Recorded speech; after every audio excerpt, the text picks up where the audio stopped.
मुख्यमंत्री का भाषण चल रहा था, आप लोग बाहर निकल गए सामान को। देखिए, मुख्यमंत्री जी वही घिसी पीटी हुई बात कर रहे थे जो हमेशा कहते हैं। एक ही बात हर मीटिंग में रटते हैं, 2005 के पहले क्या था। तो आज तो हमारे नेता प्रतिपक्ष ने गिनाया कि 2005 के पहले बिहार में क्या क्या था, और जो हम लोगों की सरकार थी 90 से लेकर के 2005 तक बिहार में हम लोगों ने क्या क्या उपलब्धियां हासिल किया, बिंदुवार उसका उन्होंने विवरण दिया सदन के पटल पर। उसके बाद भी फिर उसी बात को दोहराना, कोई सरकार के पास नई विजन नहीं है। जो राज्यपाल का अभिभाषण है वो अभिभाषण भी लगता है कि पूरे नीतीश कुमार का कार्यकाल का अभिभाषण दे दिया गया है, जबकि यह अभिभाषण 2025-26 के बजट सत्र का है। तो इस संबंध में जो उनका बयान आया वो बयान भी तथ्य से परे है। तो कुल मिला के ये सरकार सिर्फ झूठ के पुलिंदा पर और अंकगणित का आंकड़ा को आगे पीछे करके बिहार के जनता को दिग्भ्रमित कर रही है। इसलिए हम लोगों ने सवाल उठाया माननीय मुख्यमंत्री जी से कि आरक्षण जो जातीय गणना के बाद दिया गया था उस आरक्षण का क्या हुआ। आरक्षण पे आप हम लोगों को संतुष्ट कीजिए कि आरक्षण गरीबों को, पिछड़ों को, दलितों को क्यों नहीं मिल रहा। मुख्यमंत्री जी कोई संतोषजनक बात उस पर नहीं कर सके तो हम लोगों ने सदन से बहिर्गमन किया। अच्छा, कल आप लोग युवा चौपाल भी करने जा रहे हैं, युवा चौपाल करने की आगे नौबत कहाँ से आई? युवा राष्ट्रीय जनता दल बिहार प्रदेश की ओर से ये कार्यक्रम है मिलर हाई स्कूल के मैदान में, और इसका मुख्य मकसद है बिहार के बदलते हुए राजनीतिक परिवेश में युवाओं की क्या भूमिका है। क्योंकि आप जानते हैं कि बिहार जो है खास करके बेरोजगारी और बिहार में पलायन एक बहुत बड़ा मुद्दा बना हुआ है, जिससे नौजवान ही त्रसित है। अभी भी बिहार के अंदर लगभग 18% बेरोजगारी का रेट है, जो कि अन्य प्रदेशों से बहुत ही ज़्यादा है।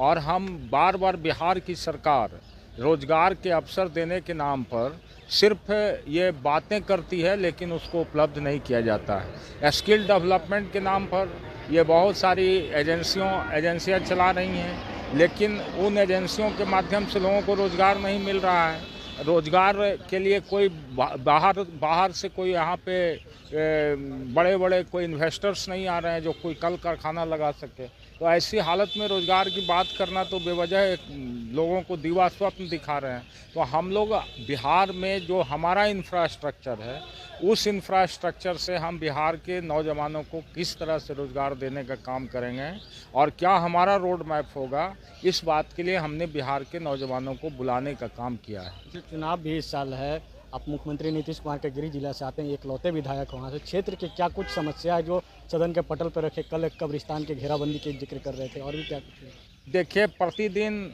मेरा प्रश्न है और व्यवस्था ऐसी है कि प्रश्नों का एक तो उचित जवाब नहीं मिलता, और दूसरा बहुत सारा प्रश्न जो है आता ही नहीं है सदन के पटल पर, जिससे कि हम लोग पूरक प्रश्न पूछ करके उस पर जो पूछा गया प्रश्न है उसको संपुष्ट कर सकें।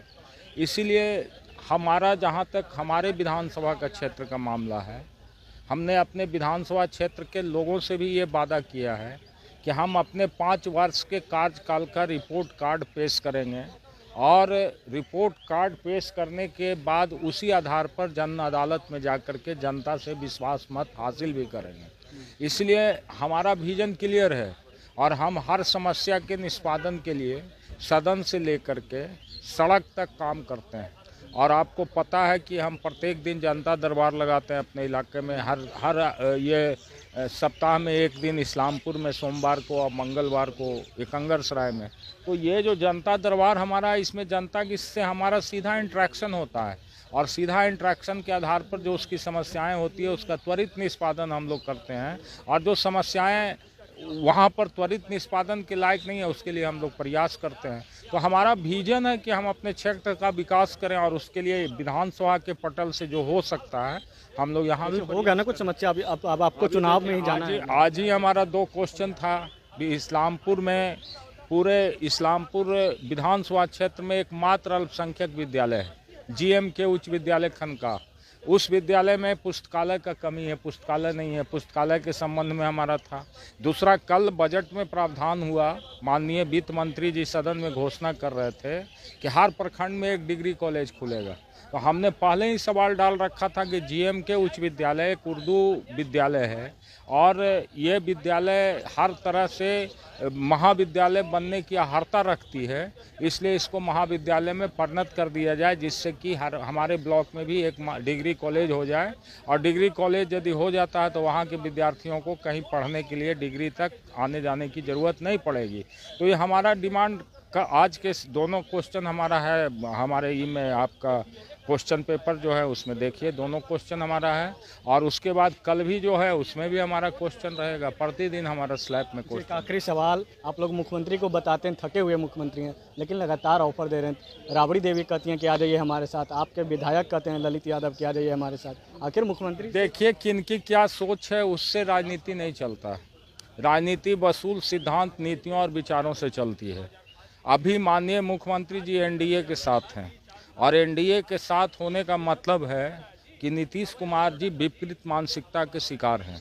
हम लोग उनसे इस रूप में आश्वस्त थे कि एक समाजवादी आंदोलन से आए हुए व्यक्ति थे, तो लगता था कि समाजवादी गतिविधियों को और गति मिलना चाहिए, और जो समाजवादी इधर से उधर बिखरे हुए हैं सबको एक प्लेटफॉर्म पर लाना चाहिए। इस उद्देश्य से हमारे कुछ साथी बोलते हैं, लेकिन अब वो स्थिति नहीं है।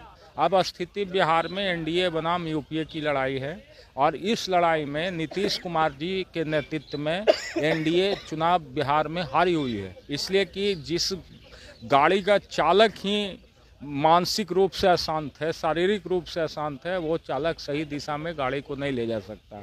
इसलिए बिहार की जनता अब चाहती है बदलाव, और बदलाव का मतलब है तेजस्वी सरकार।